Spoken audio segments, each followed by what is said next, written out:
A jolly sequence is a sequence in which we can input a sequence of numbers, and the difference of those sequence may lie in any order, but it will be from 1 to n minus 1 in the sequence. So we are writing the program in CPP and starting it with the main. We are taking the limit and creating an array of size t.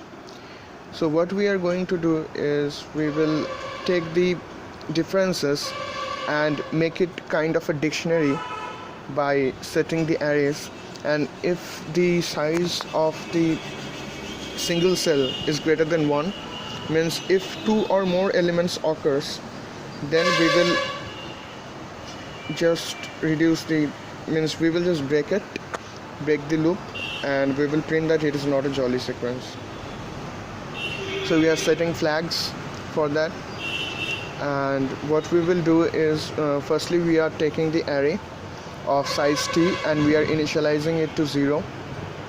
Then we are doing t minus minus till we are inputting the number, and if the size of that is greater than 0, then we will greater than 1, then we will say that it is not a jolly number.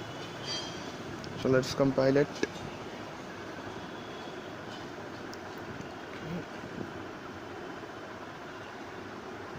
So we are taking the number and we are setting the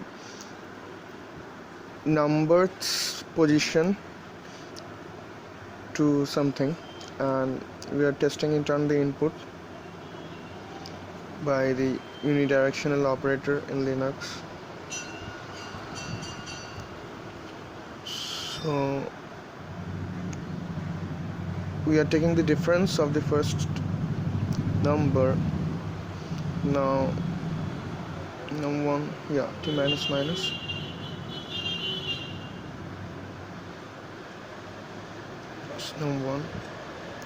num1 equal to num, yep. So let's see the input sequence of what is it into.